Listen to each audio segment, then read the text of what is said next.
Si observamos con detenimiento esta fotografía, lo primero que nos golpea no es el calor que parece emanar de la arena sepia, ni siquiera la vastedad opresiva del horizonte que se desdibuja en la distancia. Lo que detiene el corazón es la postura de la mujer. No está sentada como quien descansa, está derrumbada como quien ha sido descartada. Su nombre era Elara, y las arrugas en su rostro no son solo mapas de la vejez, sino trincheras cavadas por décadas de supervivencia en una tierra que nunca perdonó la debilidad. En la imagen, el viento parece jugar con los bordes raídos de su chal, una prenda que alguna vez fue vibrante y que ahora se confunde con el polvo. Pero hay un segundo elemento, una sombra que se separa de la oscuridad para entrar en el foco, un lobo. No hay miedo en los ojos de Elara, solo una resignación infinita. Y es aquí, en este preciso instante capturado por una lente anónima, donde la historia oficial termina y nuestra verdad comienza. Antes de adentrarnos en el misterio de lo que este animal salvaje depositó a los pies de la anciana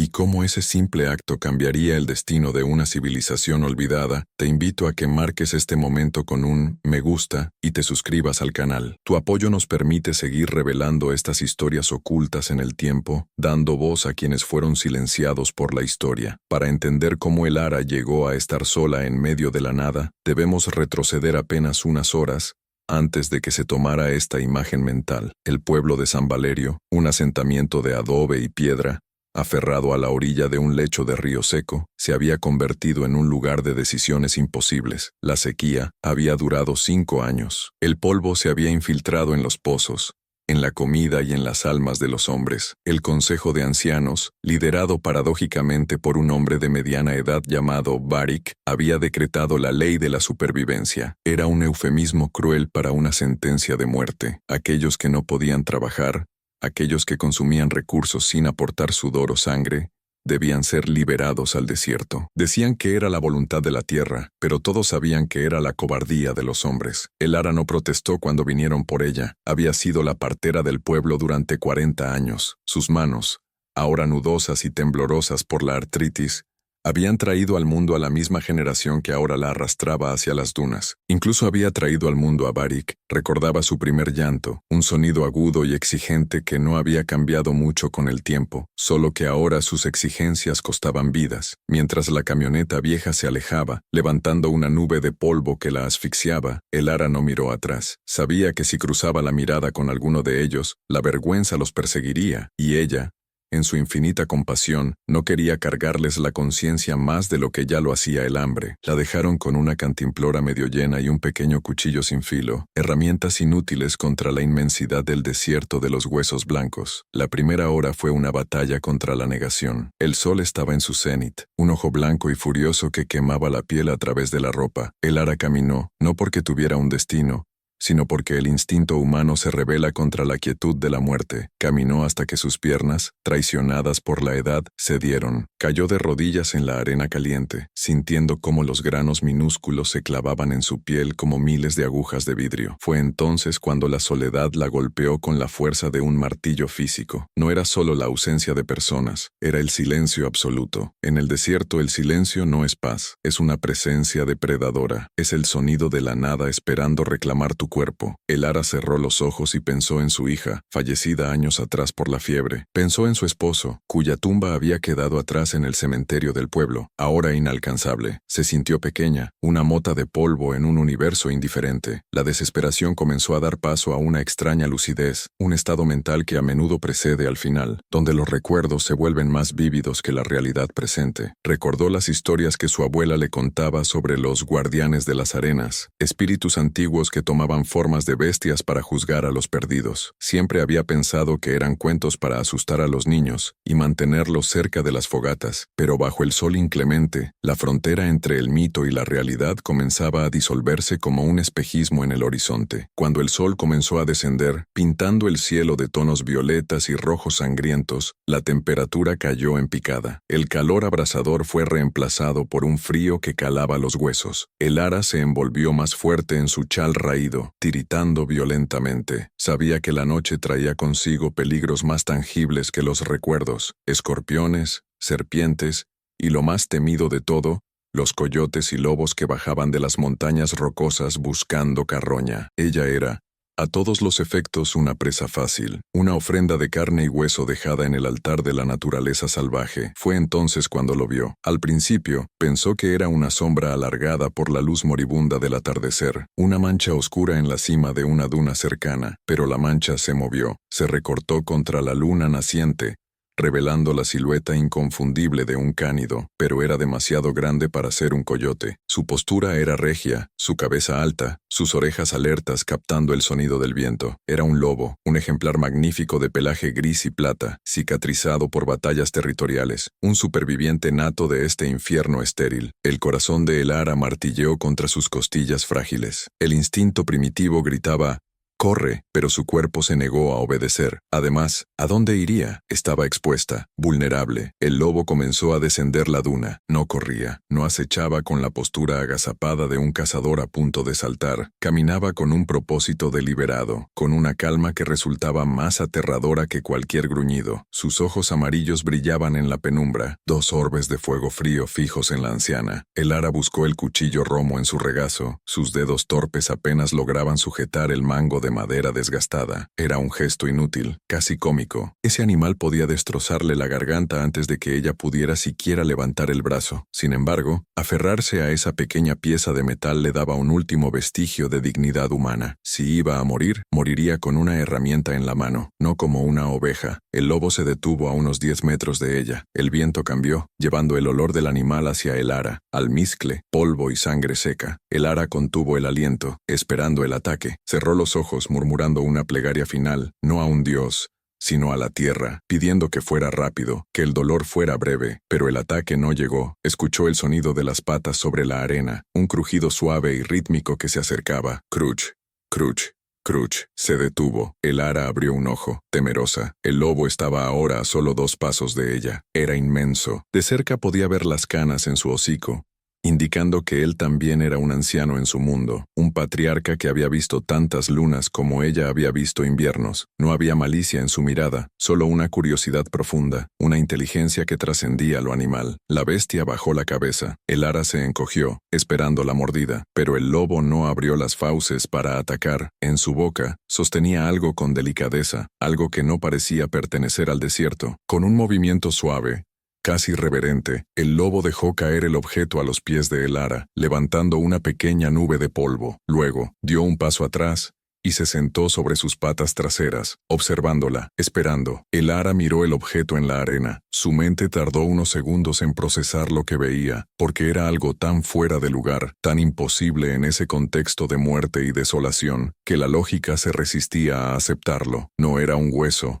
ni un trozo de carne, era un objeto manufacturado, antiguo y extrañamente familiar. Al extender su mano temblorosa para tocarlo, sintió una descarga eléctrica recorrer su columna, no de miedo, sino de reconocimiento. Ese objeto no era basura, ese objeto era un mensaje, y el lobo no era un verdugo, era un mensajero. En ese momento, bajo la luz plateada de la luna del desierto, la soledad de Elara se rompió. Ya no era una anciana abandonada por su propia especie. Se había convertido en la receptora de un misterio que la naturaleza había guardado celosamente durante siglos. El lobo emitió un sonido bajo, no un gruñido, sino un ronroneo gutural, y movió la cola una sola vez, barriendo la arena. Elara levantó la vista del objeto hacia los ojos del lobo, y por primera vez en todo el día, las lágrimas que brotaron de sus ojos no fueron de tristeza, sino de un asombro sobrecogedor. La historia de San Valerio estaba a punto de ser reescrita, y la tinta sería la voluntad de una mujer que se negó a morir, y la lealtad de una bestia que eligió no matar. El objeto no brillaba bajo la luna porque estaba cubierto de una pátina de tiempo, grasa y una costra de arena endurecida, pero su peso en las manos de Elara contaba una historia diferente a la de la basura arrastrada por el viento. Era una cantimplora, no una de las baratas de plástico o de hojalata oxidada que usaban los habitantes de San Valerio, sino una pieza antigua, forjada en plata pesada y revestida con un cuero que, milagrosamente, no estaba cuarteado por el sol. Al pasar sus pulgares por la superficie, sintió el relieve de un grabado bajo la suciedad, 2 gotas de agua entrelazadas sobre una montaña, el escudo de los fundadores, un símbolo que Varric y el Consejo habían prohibido exhibir hacía años, bajo el pretexto de no invocar falsas esperanzas en tiempos de sequía, pero que en realidad servía para borrar la memoria de una época en la que el agua fluía libremente y no se racionaba a cambio de lealtad política. Pero lo más impactante no era el grabado, era el sonido. Al mover ligeramente el recipiente, el líquido en su interior chapoteó con una música que el Ara no había escuchado en años, la densidad alegre de la abundancia. No era el chapoteo triste de un fondo lodoso, sino el sonido de un recipiente lleno hasta el borde. Con dedos que temblaban por una mezcla de hipoglucemia y conmoción, el Ara desenroscó la tapa. Esperaba el olor a estancado, a agua podrida robada de algún charco moribundo. En su lugar, le golpeó un aroma fresco, mineral, limpio. Se llevó el borde a los labios agrietados y bebió. El líquido estaba frío, dolorosamente frío, como si acabara de brotar de las entrañas de la tierra, lejos del toque hirviente del sol. El agua resbaló por su garganta como un bálsamo sagrado, despertando células que se habían resignado a morir. No era solo agua, era vida líquida. Bebió con avidez hasta que la tos la obligó a detenerse, aferrando la cantimplora contra su pecho como si fuera un nieto recién nacido. El lobo la observaba. No se había movido. Su paciencia era casi humana, o tal vez superior a la humana. Cuando vio que la anciana había saciado su sed inmediata, se puso de pie, emitió un resoplido suave, sacudiendo su pelaje plateado para quitarse el polvo, y se giró, dando unos pasos hacia la oscuridad profunda del desierto, alejándose de San Valerio. Se detuvo y miró hacia atrás, fijando sus ojos amarillos en ella. La invitación era innegable. El Ara se enfrentaba a la primera gran encrucijada de su exilio. Podía quedarse allí, con esa cantimplora milagrosa que prolongaría su vida quizás 2 o 3 días más, esperando a que la muerte la encontrara un poco más hidratada, o podía hacer la locura de seguir a un depredador alfa hacia la nada. Miró hacia el horizonte donde se ocultaba su pueblo. Allí no quedaba nada para ella más que el recuerdo de la traición. Baric la había descartado. San Valerio ya la había llorado y olvidado antes de que el sol se pusiera. Con un gemido de esfuerzo que se perdió en la inmensidad de la noche, el Ara obligó a sus rodillas a estirarse. El dolor en sus articulaciones era agudo, pero el agua fresca parecía haber encendido una pequeña caldera en su estómago. Se ajustó el chal, agarró la cantimplora con una mano y el cuchillo inútil con la otra, y dio el primer paso. «Guíame, pues», susurró con voz ronca. El lobo no necesitó más. Comenzó a trotar a un ritmo lento, ajustado sorprendentemente a la velocidad limitada de la anciana. Caminaron bajo el manto de estrellas que, en el desierto, parecen colgar tan bajo que uno podría rasguñarlas con las uñas. La temperatura seguía descendiendo, y el frío se convirtió en el nuevo enemigo. El desierto es un lugar de extremos bipolares. Te mata de calor durante el día y trata de congelarte por la noche. El Ara caminaba entumecida, poniendo un pie delante del otro, guiada únicamente por la silueta gris que se deslizaba entre las sombras de las dunas como un espectro de humo. Durante horas, la única realidad fue el sonido de su propia respiración y el crujido de la arena. La mente de el Ara, privada de estímulos visuales claros, comenzó a vagar hacia el pasado. Recordó el día en que Baric tomó el poder. No fue un golpe violento, sino una erosión lenta, como la sequía misma. Primero controló los pozos, luego los almacenes de grano, y finalmente, la verdad. Había convencido a todos de que el desierto avanzaba por un castigo divino, y que solo la austeridad extrema, su austeridad, podía salvarlos. Pero esa cantimplora en su mano, pesada y fría, era una prueba física de que Baric mentía. Había agua. En algún lugar,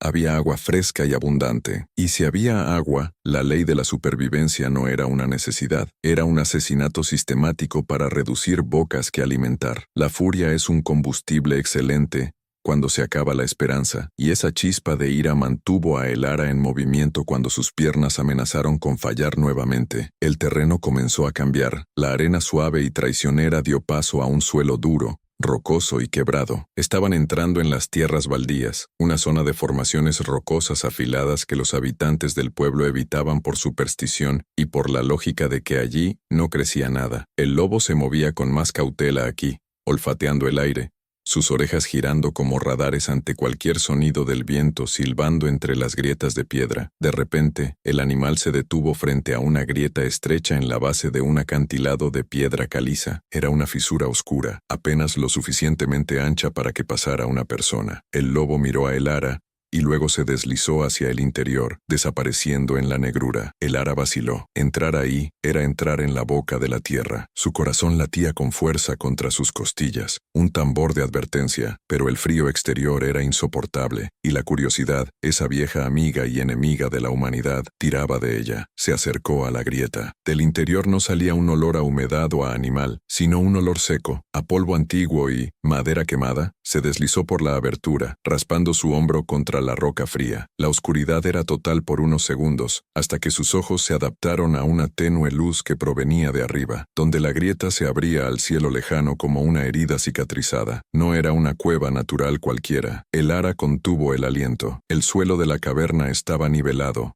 barrido. En el centro había restos de una fogata que llevaba años apagada, las piedras dispuestas en un círculo perfecto. Pero lo que hizo que el Ara soltara la cantimplora, que cayó al suelo con un ruido sordo, fue lo que había contra las paredes. Estanterías. Estanterías toscas, hechas de madera de deriva y cajas de suministros apiladas, llenaban el espacio, y en ellas no había comida ni armas, había objetos, cientos de ellos, relojes de bolsillo detenidos, gafas con los cristales rotos, juguetes de madera con la pintura descascarada, zapatos de niño, libros con las tapas arrancadas. Era un mausoleo de cosas perdidas. El Ara se acercó a una de las estanterías, con el corazón en la garganta. Reconoció un pequeño caballo de madera tallada. Le faltaba una pata. Sus manos volaron hacia su boca para ahogar un grito. Ella misma había tallado ese caballo para el hijo de Marta, una mujer que había sido exiliada hace 3 años por enfermedad crónica. Le dijeron al pueblo que los exiliados se iban al desierto a morir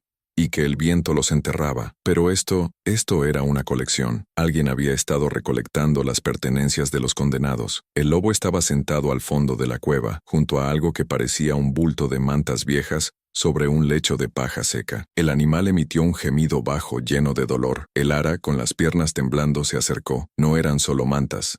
Era un cuerpo, o lo que quedaba de él, un esqueleto humano vestido con ropas que, aunque raídas, conservaban un aire de dignidad militar. El esqueleto tenía una mano extendida, descansando sobre la cabeza de otro esqueleto mucho más pequeño, el de un perro o un lobo joven. Pero fue lo que el esqueleto humano sostenía en su otra mano lo que hizo que el mundo de El Ara girara vertiginosamente. Era un cuaderno de bitácora, encuadernado en piel azul, y en la portada, grabado en oro desvaído pero legible, estaba el nombre: Capitán Silas Varick, el padre de Varick, el hombre que supuestamente había muerto en una tormenta de arena hace 20 años, el héroe mártir sobre cuya memoria su hijo había construido su tiranía. No había muerto en una tormenta. Había vivido aquí, en esta cueva, escondido. ¿Por qué? ¿Y por qué el lobo la había traído a la tumba del padre de su verdugo? El Ara miró al lobo vivo, el guardián de plata. El animal se levantó y empujó suavemente el cuaderno con su hocico hacia ella. El Ara se arrodilló en el polvo de la cueva, junto a los huesos del hombre que sabía la verdad sobre el agua, y abrió la primera página. Lo que leyó allí no fue una bitácora de viaje, era una confesión, y la primera línea, escrita con una caligrafía apresurada y temerosa, decía: no hay sequía. Él cerró las compuertas. La luz dentro de la cueva era una agonía menguante,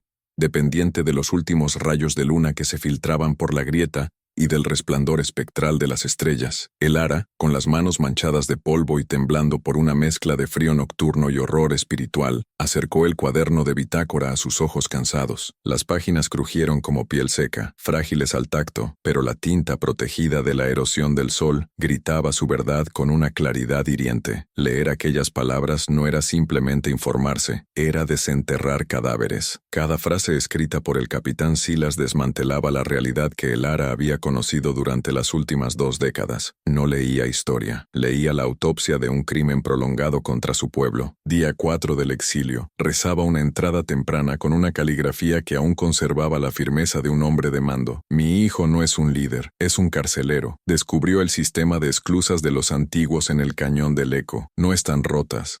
No están secas. Él las cerró. Varick ha bloqueado el flujo subterráneo hacia el acuífero del pueblo. Ha decidido que el agua es poder, y para que él sea un dios, La gente debe vivir en el infierno. Intenté detenerlo. Me rompió la pierna y me dejó aquí, en el límite de las tierras baldías, convencido de que los lobos harían el resto. Se equivocó en una cosa. Los lobos tienen más honor que él. El ara tuvo que detenerse. El aire en sus pulmones se sentía de repente como vidrio molido. Cerró los ojos y vio el rostro de Barik, ese hombre que se presentaba en el balcón del ayuntamiento cada semana, con una expresión de falsa pesadumbre, predicando sobre el sacrificio y la paciencia, prometiendo que rezaba cada noche por la lluvia. Todo era teatro, una farsa macabra. La sequía no era un castigo del cielo.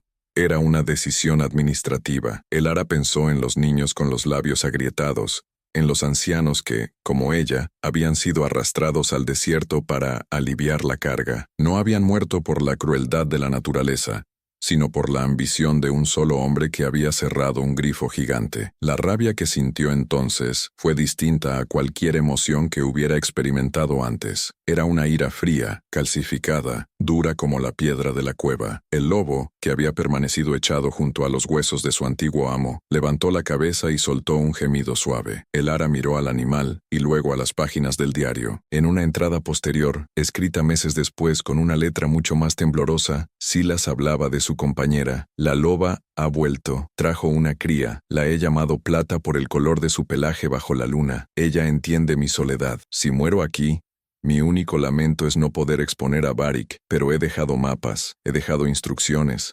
Si alguien encuentra esto, que sepa que San Valerio no está maldito, San Valerio está secuestrado. El ara miró al inmenso lobo plateado a los ojos. Tú eres Plata, susurró, o quizás el descendiente de aquella cría mencionada. La bestia parpadeó lentamente, confirmando un linaje de lealtad que había sobrevivido a la muerte del hombre al que servían. El lobo no la había salvado por azar, la había salvado porque había sido instruido por generaciones o por instinto para encontrar a alguien, a cualquiera, que pudiera terminar la misión que Silas dejó incompleta. El ara no era una elegida por los dioses, era simplemente la primera exiliada que no había muerto lo suficientemente rápido y a la que el lobo había considerado digna de la verdad. El hambre, sin embargo, no entiende de revelaciones heroicas. El estómago de el ara se contrajo violentamente, recordándole su fragilidad física. Podía tener la verdad en sus manos, pero si moría de inanición en esa cueva, la mentira de Barik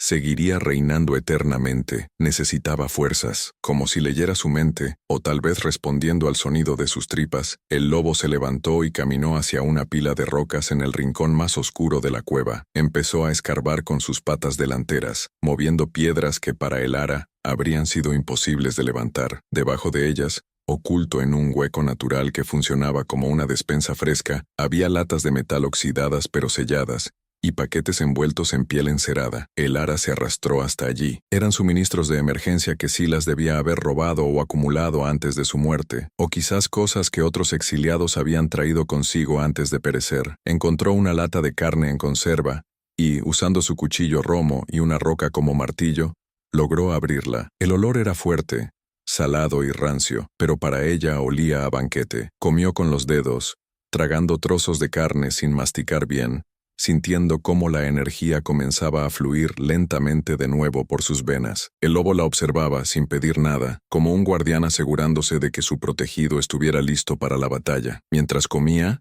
el ara volvió al diario. Necesitaba saber el dónde. La confesión era inútil sin la ubicación exacta de las esclusas. Pasó las páginas finales, donde la tinta se volvía escasa y las frases incoherentes, delirios de un hombre moribundo hablando con fantasmas. Pero en la contraportada interior encontró lo que buscaba: un mapa dibujado a mano, increíblemente detallado. Silas había trazado la geografía de las tierras baldías y el desierto circundante, marcando San Valerio al este y al norte, oculto entre los picos dentados de la garganta del diablo. Un punto marcado con una X roja y la palabra origen. Debajo del mapa había instrucciones técnicas. El mecanismo es hidráulico. Antiguo pero robusto. Se necesita una llave de paso maestra para liberar los contrapesos. Yo escondí la llave. No podía arriesgarme a que Barik la encontrara si me capturaban. La llave no está en la cueva. La llave está custodiada por el centinela. El ara frunció el ceño. ¿El centinela? ¿Otra persona? ¿Otro animal? Siguió leyendo. El centinela es de piedra y vigila el paso estrecho a 2 días de marcha hacia el norte. Busca el ojo que llora arena. El ara levantó la vista del libro. 2 días de marcha. En su estado, Eso podría ser una semana. Y hacia el norte, hacia la garganta del diablo, un terreno tan hostil que incluso los contrabandistas lo evitaban, pero no tenía opción. Volver al pueblo ahora, sin agua y sin pruebas, era suicida. Volver con el diario era arriesgado. Varric simplemente la mataría y quemaría el libro. La única forma de derrocar al tirano era traer el agua de vuelta. Si el río volvía a fluir por el lecho seco de San Valerio, ninguna mentira de Varric podría sostenerse. El agua sería su revolución. La claridad del amanecer comenzó a teñir la entrada de la grieta de un gris pálido. Elara cerró el diario y lo guardó dentro de su ropa, contra su pecho, sintiendo el latido de su corazón contra la tapa dura. Se puso de pie, usando la pared de roca para apoyarse. Sus piernas dolían, pero el dolor era ahora un recordatorio de que estaba viva. Miró los huesos de Silas Varric una última vez. «Tu hijo te abandonó», dijo Elara a la calavera silenciosa, con una voz que ganaba fuerza con cada palabra. «Pero yo no te abandonaré. Tu historia no termina en esta cueva oscura». Se giró hacia el lobo. El animal ya estaba en la salida, su silueta recortada contra la luz naciente, las orejas erguidas hacia el norte. «Llévame al centinela», ordenó Elara. El lobo aulló, un sonido corto y seco, y salió a la superficie. Elara lo siguió. Al emerger de la grieta, el sol del desierto la golpeó de nuevo, pero esta vez no lo sintió como un enemigo. El sol iluminaba el camino. Elara, la partera que había traído vida al mundo, ahora caminaba para salvarla de la extinción. Ya no era una anciana descartada, era una cazadora, y su presa era un rey falso sentado en un trono de polvo. La caminata hacia el norte comenzó, con un lobo como guía y el fantasma de un capitán susurrando en su oído, mientras el viento levantaba remolinos de arena que parecían danzar celebrando el despertar de una venganza largamente dormida. El norte no era simplemente un punto cardinal en el mapa de las tierras baldías, era una advertencia geográfica esculpida en piedra y fuego. A medida que Elara y Plata avanzaban hacia la garganta del diablo, el paisaje dejaba de ser un desierto de dunas suaves para convertirse en un laberinto de obsidiana y esquisto afilado, un terreno donde la tierra misma parecía haber sido destrozada por la furia de un dios antiguo. El sol aquí no acariciaba, golpeaba como un martillo sobre un yunque, y el aire vibraba con una distorsión térmica que hacía bailar el horizonte, convirtiendo las rocas lejanas en espectros líquidos. Para Elara, cada paso era una negociación con el dolor. Sus sandalias, hechas de cuero viejo y tiras de neumático, apenas la protegían del suelo abrasador. Las ampollas en sus pies habían estallado y vuelto a sangrar, y sus músculos, atrofiados por años de desnutrición, ardían con un fuego láctico constante. Sin embargo, había algo que la empujaba más allá de los límites biológicos de una anciana de 70 años. El peso del cuaderno de bitácora contra su pecho, y la presencia silenciosa del lobo a su lado. Plata no la dejaba atrás. Cuando ella tropezaba, él se detenía y la empujaba suavemente con el hocico. Cuando el sol era insoportable, él la guiaba hacia la escasa sombra de los salientes rocosos, obligándola a beber sorbos racionados de la cantimplora de plata. Se habían convertido en una unidad extraña y formidable, la fragilidad humana armada con un propósito, y la fuerza salvaje templada por la lealtad. Al mediodía del segundo día, el terreno se elevó abruptamente. Estaban entrando en las fauces de la garganta. Las paredes del cañón se alzaban cientos de metros hacia el cielo, bloqueando gran parte de la luz directa, pero atrapando el calor en un horno sofocante. El viento aquí no soplaba, aullaba, canalizado a través de las grietas estrechas, creando una sinfonía disonante que sonaba como lamentos humanos. Elara recordaba las historias de terror que se contaban en San Valerio sobre este lugar, historias diseñadas para mantener a la gente alejada. Ahora sabía que esas historias no eran superstición, sino propaganda. Varric no quería que nadie viniera aquí no porque hubiera monstruos, sino porque aquí estaba la llave de su poder. Fue Plata quien lo vio primero. El lobo se detuvo en seco, con las orejas pegadas al cráneo, y emitió un gruñido profundo que resonó en su pecho. Elara levantó la vista, entrecerrando los ojos contra el resplandor polvoriento. Allí, dominando una curva del cañón, estaba el centinela. No era una estatua tallada por manos humanas, sino un capricho de la erosión que la pareidolia convertía en un rostro. Una inmensa formación de roca arenisca se alzaba solitaria, con una protuberancia que sugería una nariz aguileña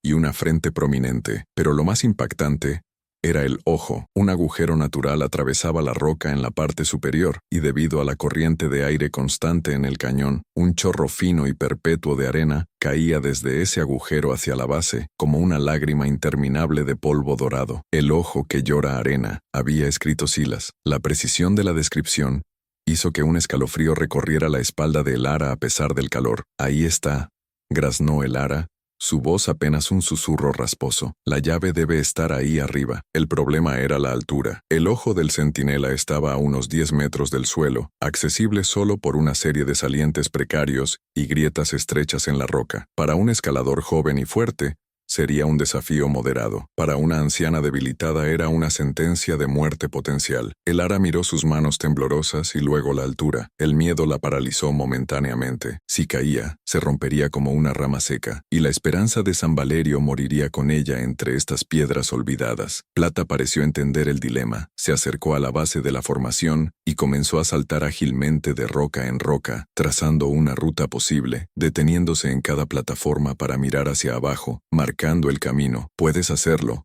parecían decir sus ojos amarillos. «No has llegado tan lejos para rendirte ante una piedra». Elara se ajustó el chal, atándolo alrededor de su cintura para que no le estorbara, y colocó el cuaderno de bitácora en la parte trasera de su ropa, asegurándolo bien. Respiró hondo, llenando sus pulmones con el aire seco y metálico, y comenzó a subir. El ascenso fue una agonía lenta. La roca estaba caliente al tacto, quemando las yemas de sus dedos. Cada vez que se impulsaba hacia arriba, sentía que sus tendones iban a estallar. Hubo un momento a mitad de camino en que su pie resbaló sobre gravilla suelta. Elara quedó colgando de una mano, sus pies pataleando en el vacío, el abismo tirando de ella hacia abajo. Gritó, un sonido ahogado de pánico puro, pero entonces sintió unos dientes, firmes pero cuidadosos, cerrarse sobre la tela gruesa de su túnica en el hombro. Plata había bajado un nivel y la sostenía, anclando sus garras en la roca, gruñendo por el esfuerzo de soportar su peso. Con la ayuda del lobo, Elara recuperó el equilibrio, jadeando, con el corazón martillando tan fuerte que le dolían los oídos. No miró abajo de nuevo, siguió subiendo,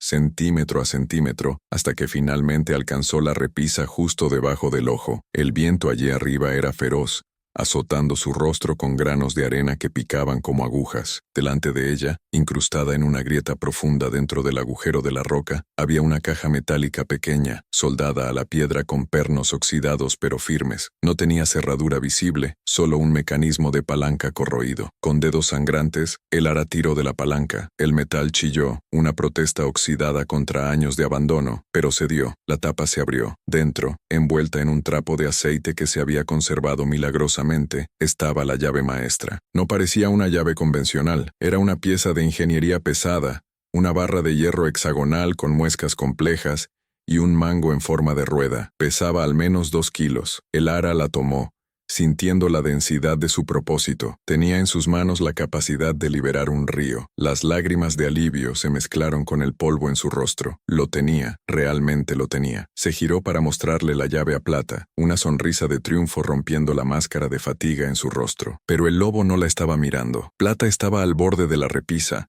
con el cuerpo rígido como un arco tensado, mirando hacia la entrada sur del cañón, por donde habían venido. Su pelaje del lomo estaba erizado, y un gruñido bajo y continuo vibraba en su garganta, un sonido de advertencia mucho más serio que cualquier cosa que Elara hubiera escuchado antes. Elara se arrastró hasta el borde y miró. Al principio, solo vio el desierto vacío, pero luego lo escuchó. No era el viento, era un zumbido mecánico, un rugido de motores que crecía en intensidad, violando la santidad silenciosa del desierto. A lo lejos, levantando estelas de polvo que se elevaban como columnas de humo, 3 vehículos se acercaban a gran velocidad. No eran camiones de carga, eran buggies de arena, vehículos ligeros y rápidos, modificados con blindaje de chatarra y armados. Eran los sabuesos de Barik, su guardia pretoriana personal, hombres que conocían el desierto casi tan bien como los lobos, pero que carecían de su honor. El corazón de Elara se detuvo. No podían haberla seguido. El viento borraba las huellas en cuestión de horas. A menos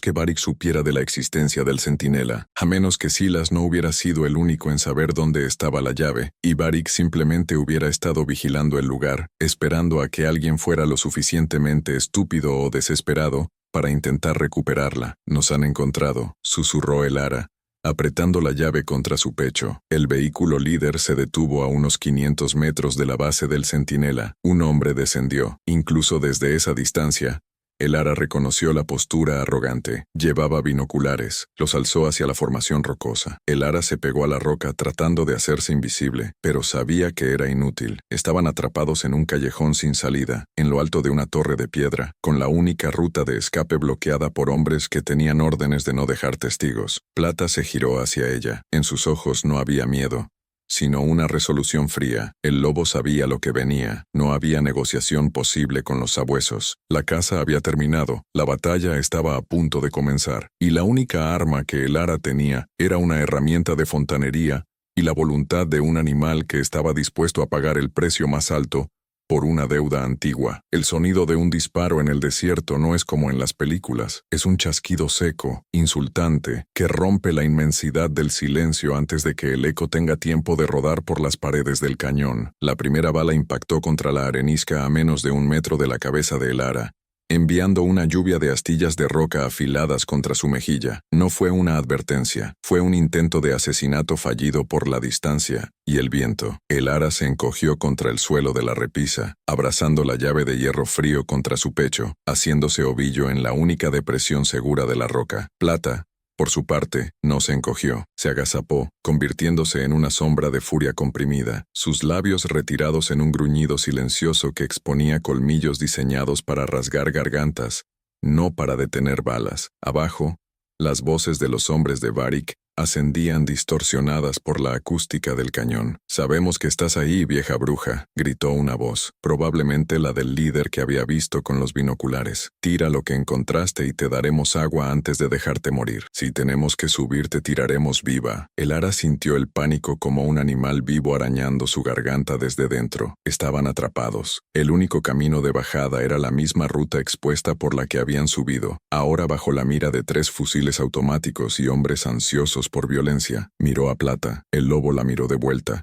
y luego sus ojos amarillos se desviaron hacia la parte posterior del ojo del centinela, justo por donde el chorro de arena caía al vacío. El Ara se arrastró hasta el borde trasero. Lo que vio le heló la sangre. La caída por la cara norte del centinela era un precipicio vertical de 70 metros. Sin embargo, debido a la erosión eólica de siglos, la arena que lloraba el ojo había formado una inmensa duna cónica, una ladera empinada y traicionera de polvo suelto que se acumulaba contra la base del acantilado. No era un camino, era un tobogán suicida. Si saltaba, la velocidad podría matarla, o podría quedar enterrada viva bajo toneladas de arena al llegar al fondo, pero si se quedaba, la muerte era una certeza de plomo. Los sonidos de botas raspando contra la roca comenzaron a escucharse. Estaban subiendo. Los sabuesos no eran escaladores torpes, eran rápidos.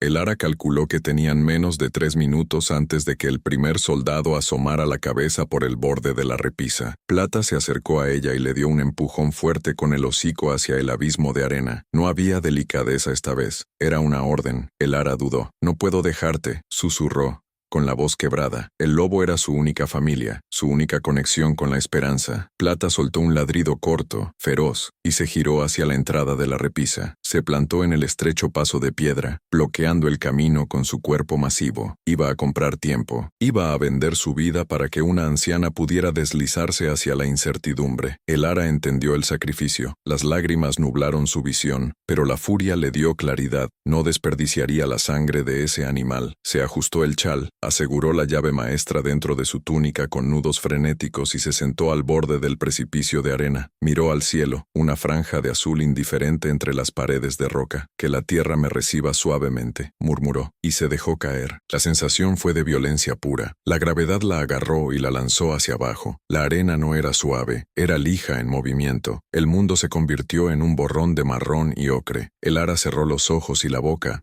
protegiendo su rostro con los brazos, mientras rodaba y se deslizaba, ganando una velocidad aterradora. Sentía golpes en las caderas, en los hombros, rocas ocultas bajo la arena que la golpeaban como puños. El descenso duró una eternidad de 10 segundos, un caos vertiginoso que le arrancó el aire de los pulmones. El impacto final no fue contra suelo duro, sino una desaceleración brutal cuando la pendiente se niveló. El Ara rodó varias veces, y quedó tendida boca abajo, medio enterrada en la arena, tosiendo polvo, con el cuerpo gritando de dolor en 1000 lugares diferentes, pero estaba viva, y tenía la llave. Aún aturdida, escupiendo arena, levantó la vista hacia la cima del centinela, 70 metros más arriba. Los disparos estallaron. No eran los disparos únicos de antes, era una ráfaga automática, seguida de gritos humanos de terror y dolor. El sonido del combate era horrible, el eco metálico de las armas mezclado con los gruñidos salvajes de una bestia luchando por su vida. Elara vio una figura humana caer desde la repisa, agitando los brazos, gritando hasta estrellarse contra las rocas a unos metros de donde ella estaba. Uno de los sabuesos. El lobo estaba luchando. «¡Plata!», gritó Elara, su voz un hilo inútil contra el viento. El tiroteo cesó abruptamente. El silencio que siguió fue peor que el ruido. Elara contuvo el aliento, esperando ver el cuerpo gris de su guardián caer al vacío. Pasaron 5 segundos. 10. Entonces, una sombra se lanzó desde el ojo de la roca, saltó con una elegancia que desafiaba la física, aterrizando en la pendiente de arena y deslizándose hacia abajo con un control que Elara envidió. El lobo bajaba surfeando la avalancha, usando sus garras como frenos. Cuando llegó al fondo, rodó sobre sí mismo y se puso de pie a unos metros de ella. Elara ahogó un sollozo. El flanco derecho de Plata era una máscara de sangre oscura. Una bala lo había rozado, o quizás atravesado cerca del hombro. Cojeaba visiblemente, y su respiración era un jadeo ronco y húmedo, pero estaba vivo, y en su hocico, goteando sangre que no era suya, había un trozo de tela de camuflaje militar. El animal se acercó a ella. Lamió brevemente la mano de Elara con una lengua áspera y caliente, y luego miró hacia el norte. No había tiempo para curar heridas. Los hombres arriba tardarían unos minutos en darse cuenta de que se habían ido por atrás, y aún más en bajar y rodear el cañón con los vehículos. Pero tenían ventaja. Los vehículos no podían pasar por este lado del derrubadero. Tendrían que dar un rodeo de kilómetros. Elara se puso de pie, ignorando el dolor punzante en su rodilla izquierda. «Vamos», dijo, con una determinación de acero. «Vamos a terminar esto». Caminaron, una anciana coja y un lobo herido, dejando un rastro de sangre y huellas arrastradas en la arena. Pero frente a ellos, a menos de 1 kilómetro, incrustada en la pared final del cañón, estaba la estructura que Silas había marcado en el mapa como origen. No era lo que Elara esperaba. No era una simple puerta, era una presa colosal construida por los antiguos, una pared de hormigón y metal que sellaba el final de la garganta del diablo. Y en la base de esa pared,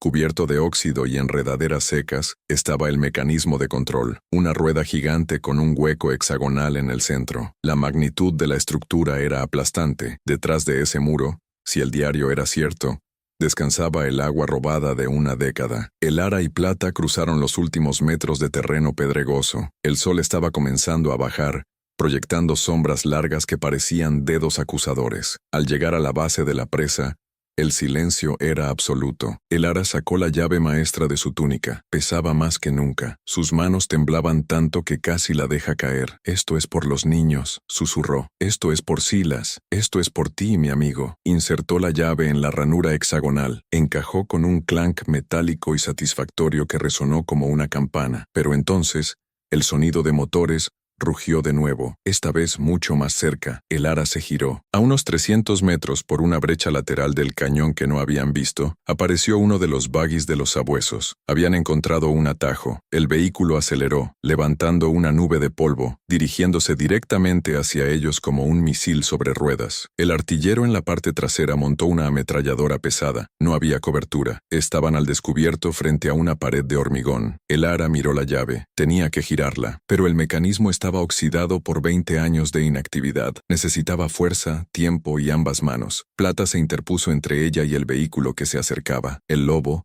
sangrando y agotado, bajó la cabeza y erizó el pelaje de su lomo. No podía detener un vehículo, no podía detener las balas de gran calibre, pero no se movería. «Gira la llave», pareció gritar el universo entero en ese instante. Elara agarró los radios de la rueda de hierro con ambas manos, plantó sus pies en el suelo y tiró con cada gramo de fuerza que le quedaba en su cuerpo marchito. Sus tendones crujieron, la rueda no se movió, el vehículo estaba a 200 metros. «¡Muévete, maldita sea!», gritó Elara, llorando de frustración y esfuerzo. El artillero abrió fuego. Las balas impactaron en el hormigón a su alrededor, levantando chispas y polvo de cemento. Plata se lanzó hacia adelante, corriendo hacia el vehículo en una carga suicida, un último acto de distracción para comprarle a Elara los segundos que le faltaban. Elara cerró los ojos, visualizó el agua, visualizó la vida, y empujó con el alma. Hubo un chirrido agónico de metal contra metal, un engranaje interno, dormido durante una generación, se rompió y cedió. La rueda giró. El sonido que siguió al giro de la rueda no fue el rugido del agua, sino un gemido tectónico de la estructura misma. Fue como si la montaña entera inhalara por primera vez en 2 décadas. Bajo los pies de Elara, el suelo de hormigón vibró con tal violencia que la hizo caer de rodillas, pero sus manos nunca soltaron el metal frío de la llave. Dentro de la presa, los contrapesos gigantes, liberados de su parálisis oxidada, cayeron al vacío en la oscuridad de la maquinaria, tirando de cadenas tan gruesas como el tronco de un árbol. Y entonces, las compuertas de la base, enterradas bajo el lodo y el olvido, se abrieron. No fue un arroyo lo que salió, fue una explosión. Un muro de agua a presión, blanca y furiosa, estalló desde las entrañas de la presa. Origen. El torrente golpeó el lecho seco del cañón con la fuerza de un meteorito líquido, levantando una nube de vapor y rocío que ocultó el sol por un instante. El vehículo de los sabuesos, que estaba a punto de alcanzar la posición de plata, no tuvo oportunidad. La naturaleza no negocia, y la física no tiene piedad. La ola inicial, cargada de sedimentos y escombros, golpeó el buggy lateralmente, lanzándolo por el aire como si fuera un juguete de hojalata. El rugido del motor fue silenciado instantáneamente por el estruendo del agua. Hombres y máquinas fueron arrastrados corriente abajo, envueltos en un caos de espuma y furia, expulsados del santuario que habían intentado profanar. Elara se arrastró hacia el borde de la plataforma de control, ignorando el dolor en sus huesos, buscando desesperadamente entre la neblina de agua. ¡Plata!, gritó, con la garganta desgarrada. Abajo, el agua ya había creado un río turbulento que lamía las rocas altas, y allí, luchando contra la corriente en un remanso protegido por una formación de piedra, vio una cabeza gris. El lobo pataleaba con fuerza, usando sus últimas reservas de energía para mantenerse a flote. Con un esfuerzo titánico, el animal logró clavar sus garras en una orilla elevada y se arrastró fuera del agua, sacudiéndose el lodo y la sangre, colapsando sobre la piedra seca. Estaba vivo, maltrecho, herido, pero indomable. Elara se dejó caer de espaldas contra el hormigón, riendo y llorando al mismo tiempo, mientras el sonido del agua liberada llenaba el cañón con la música más hermosa que jamás había existido. El sonido de la vida regresando a casa. A kilómetros de distancia, en la plaza central de San Valerio, Barik estaba de pie sobre su estrado habitual. Estaba dando un discurso sobre la necesidad de racionar aún más las reservas, culpando a los espíritus malignos del desierto por la desaparición de la anciana Elara, usándola como ejemplo de lo que les pasaba a los que no tenían fe en su liderazgo. La gente escuchaba en silencio, con la cabeza gacha, derrotada, pero entonces el suelo empezó a temblar levemente. Al principio pensaron que era un terremoto, luego escucharon el sonido, un rumor lejano que crecía rápidamente, transformándose en un trueno constante que venía del cauce seco del río que partía el pueblo en dos. Barik se detuvo a mitad de una frase, su rostro palideciendo. Sabía lo que era ese sonido. Era el sonido de su sentencia. La gente corrió hacia las orillas del cauce seco. Los niños se subieron a los tejados, y lo vieron. Una lengua de agua marrón y espumosa apareció en la curva del horizonte, avanzando con una majestad imparable, llenando el vacío, reclamando la tierra que le había sido robada. El agua pasó rugiendo frente al pueblo, llevándose consigo la basura, el polvo y el miedo. El silencio del miedo se rompió. No hubo vítores al principio, solo llantos. La gente caía de rodillas, tocando el agua con incredulidad, probándola, salpicándose la cara para asegurarse de que no estaban soñando. La mentira de Barik se disolvió en ese mismo instante. No se necesitó un juicio, ni una ejecución. Cuando el pueblo se giró para mirar el estrado, Barik ya no estaba. Había huido por la puerta trasera, desapareciendo en el desierto que él mismo había usado como arma, convertido ahora en un fugitivo en su propio infierno. Elara tardó 2 días en regresar. No volvió como una paria arrastrándose para morir. Volvió caminando por la orilla del nuevo río, apoyada en un bastón de madera de deriva, con un lobo inmenso y cicatrizado caminando a su lado cojeando. Cuando la vieron aparecer en el horizonte, el pueblo entero salió a recibirla. No hubo necesidad de palabras. La cantimplora de plata colgaba de su cuello brillando al sol, y el agua fluía a sus pies. Ella era la madre del río. La fotografía que inició nuestra historia, esa imagen sepia de una anciana y un lobo en el desierto, no fue tomada el día de su abandono, fue tomada meses después, por un viajero que pasó por un San Valerio renacido. Si miras bien la foto ahora, conociendo la verdad, verás que la resignación en los ojos de Elara es en realidad paz. Verás que no está derrumbada, sino descansando después de una batalla ganada. Y verás que el lobo no la está acechando, la está custodiando. Elara vivió 10 años más, gobernando San Valerio no como una reina, sino como la abuela de todos, enseñando a los niños que el agua es un derecho, no un regalo de los tiranos. Plata murió de viejo, durmiendo a los pies de su cama, y fue enterrado junto al río, donde crecen ahora los álamos. Dicen que en las noches de luna llena, todavía se puede ver una sombra plateada patrullando la presa, asegurándose de que las compuertas nunca se vuelvan a cerrar. Esta imagen es un recordatorio eterno de que incluso en la tierra más árida y bajo la tiranía más cruel, la verdad, como el agua, siempre encuentra una grieta por donde salir. Si esta historia de coraje, lealtad y justicia ha tocado alguna fibra en tu interior, por favor, dale un me gusta a este video y suscríbete a nuestro canal. Comparte esta narración para que la leyenda de Elara y Plata viaje más lejos de lo que ellos jamás pudieron. Hasta la próxima historia revelada.